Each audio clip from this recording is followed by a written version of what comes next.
Hari Om. How are you all doing? Hope you're all doing fine. In today's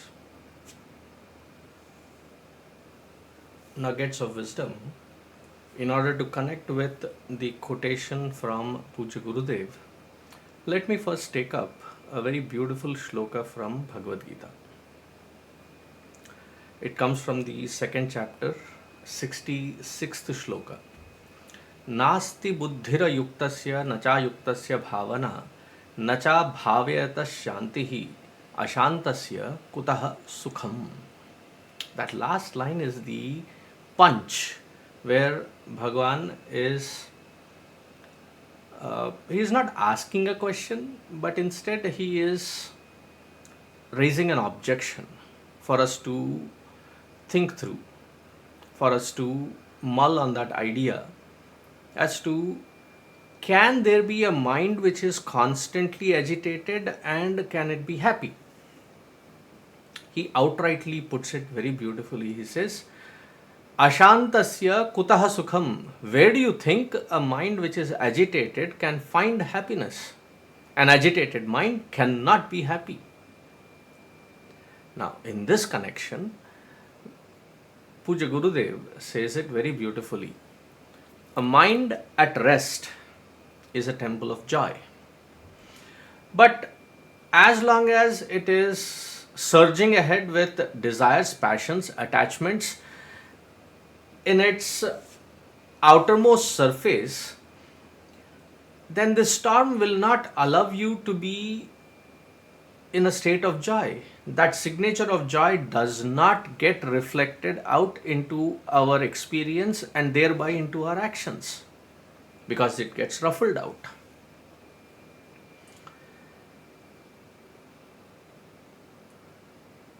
When we look at an example, see, when we sleep, deep sleep, I mean, when we wake up from a dream pattern, we feel already exhausted, we feel tired waking up from sleep.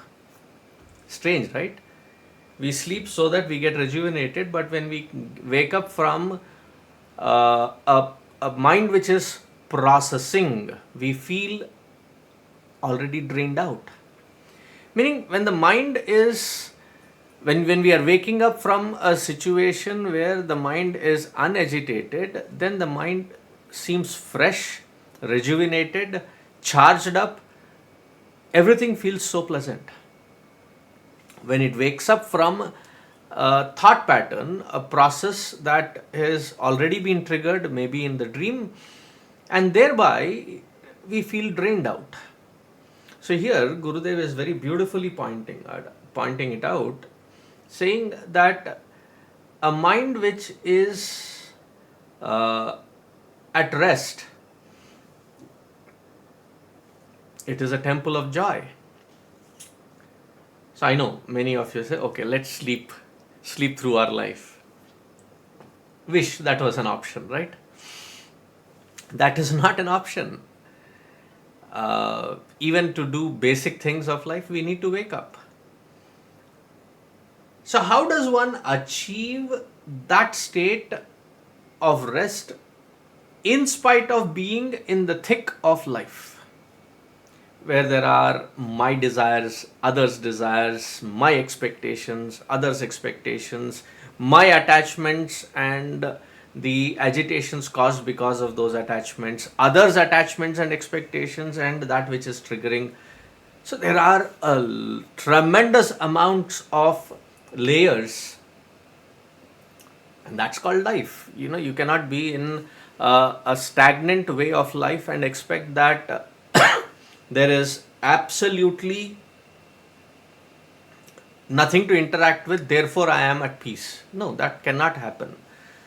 Life is when there is constant gurgling of things happening, surging ahead, and in the thick of it, to find the capacity, to find the ability for our mind to be at peace with itself and to come to terms with everything that is around them, that is the key to find a sanctuary of peace within. And from there, when I step out and look at, however ruffling the situations may be, but I refuse to get ruffled. And thereby, the signature of joy that expresses is not a crumpled joy. Why is it that the mind feels so rejuvenated when it is at rest, when it is at peace? The very nature of our being is of the nature of happiness, of immeasurable amount of joy. When the mind is not agitated, it is connected to its source from the core of its own being. Stemming out from that source, it becomes the pipeline, a channel for it to express that inherent nature of mind without being restricted. What restricts it is the stormy surface of my attachments, expectations, turbulences, which causes a lot of irritation and agitation. So, the next obvious question would be, how would I find that mind at peace? How would I guide that mind to be at peace? My own mind, how do I guide it? A very disciplined approach.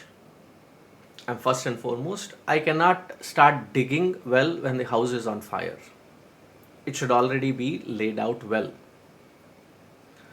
In order to do that, I need to make this a practice for myself at least twice a day, once in the morning, once in the evening, that I train this mind to abide in that sanctuary of peace, which is well connected to the source, which is the core of my own being.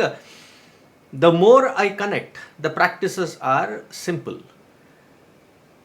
Puja, japa, dhyana.